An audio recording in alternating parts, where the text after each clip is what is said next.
My name's Monty and I make cycling videos, but this one's a little different. This is the story of how I broke my hip at 46 and what happened next.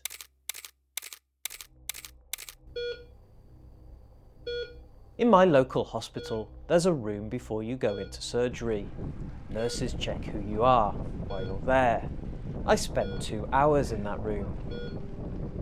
Several patients rolled through before me, all upbeat and happy. For them, waiting list purgatory is over. Finally, a knee replacement, hand surgery, an end to chronic pain. Today marks the start of a new life.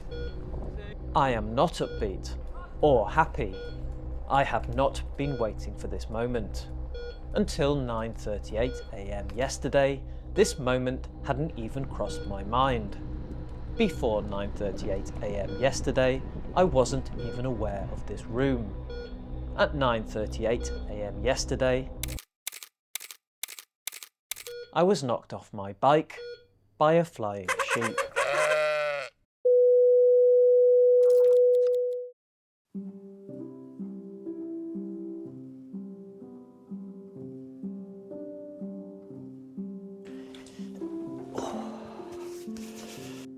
So yes, I've broken my hip riding my bike, or rather falling off it.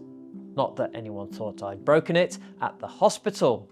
By the time my wife got me there, jacked up on paracetamol and ibuprofen, me, not her, I wasn't in a lot of pain. The vibes felt reasonably good. The doctor thought it was just bruising, and the X-ray would confirm it. The X-ray did not confirm it.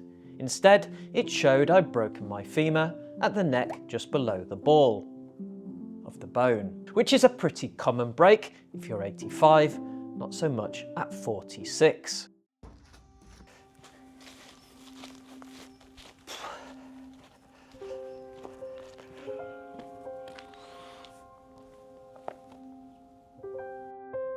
Reality rushed in hard. I'd need surgery to screw the bone back together. Recovery would be painful, fitness immediately gone. And I'd just dropped a toilet full of busy family life shizzle entirely on my wife.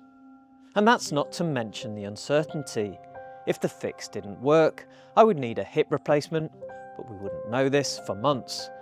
The vibes had turned a little darker. Right.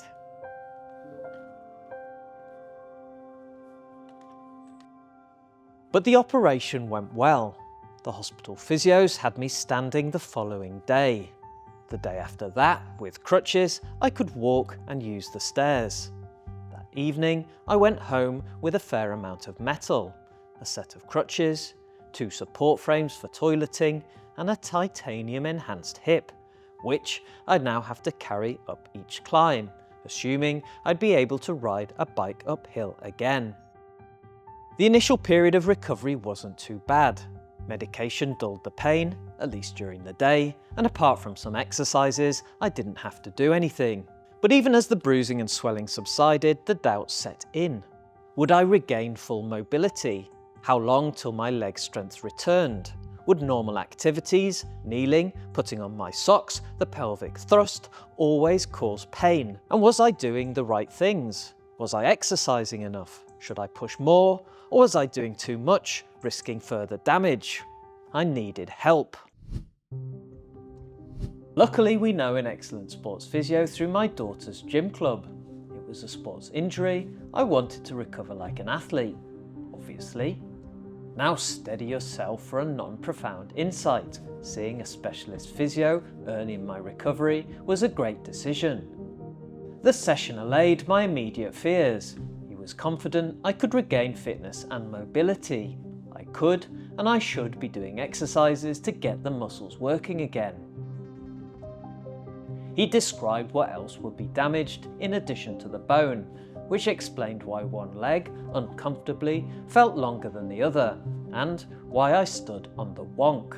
He also recommended I hire this recovery machine, which, despite looking like haptic pants for onanists, in fact pumped ice-cold water around my hip while simultaneously applying compression, so to reduce swelling rather than incite it.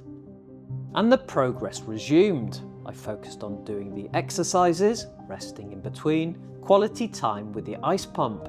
I resumed work. Luckily I'm largely remote anyway. My daily walks got longer. I dropped from 2 crutches to 1.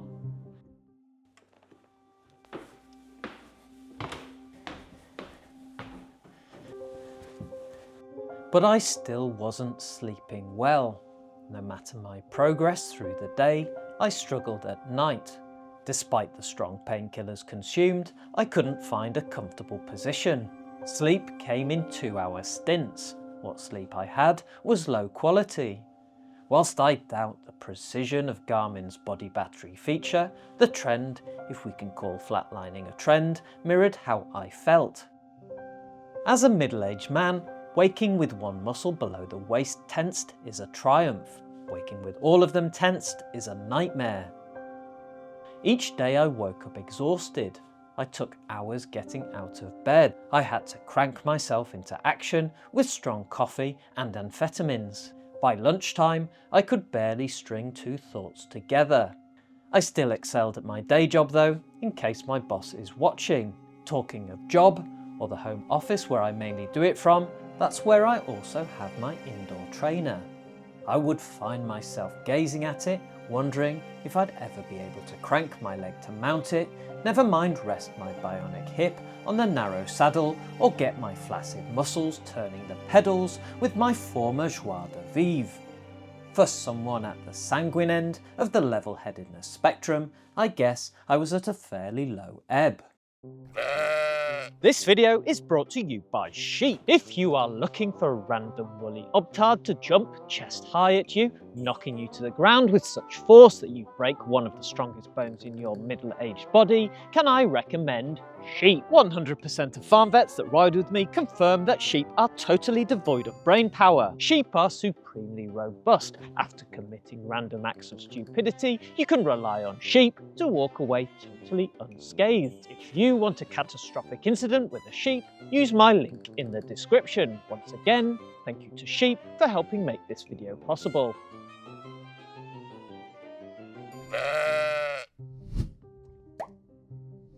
Once again, it was my physio that came with the answer. At our second session, my strength and range of movement had improved. He was very positive. The exercises and the robo-masturbation machine were working. He knew I was a cyclist, albeit one unable to avoid sheep. He suggested we try the Wattbike in his studio. Immediately it felt great. Well, not great, but not the excruciating pain I feared from putting weight on the saddle. I could turn the pedals. A broad grin spread across my face. The route back to riding opened immediately in front of me. My loins glowed warm, but not with agony. And immediately my progress kicked up to another level. I could ride on the trainer as much as I felt able, albeit with the saddle raised ludicrously high to get over the top of the stroke. I was to lengthen my stride, forcing a wider range of motion as I walked. I got a new set of exercises focused on engaging more muscles in my legs and relieving the pressure in my quads. A holiday allowed me to focus on doing them consistently and resting in between. The aches and pains receded a bit. I gradually began to control the discomfort at night and sleep for longer periods. The man from El Garmin, his body battery finally started to say yes. It's something like this, isn't it? Yeah. Yeah. Right.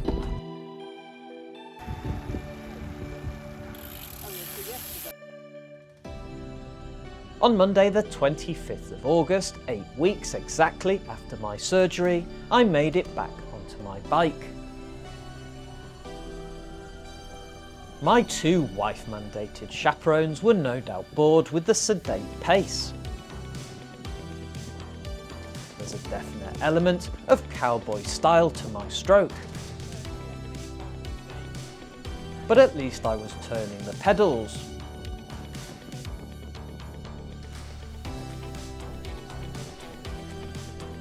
I made it onto and off the bike. I did not crash. The programme restarts here.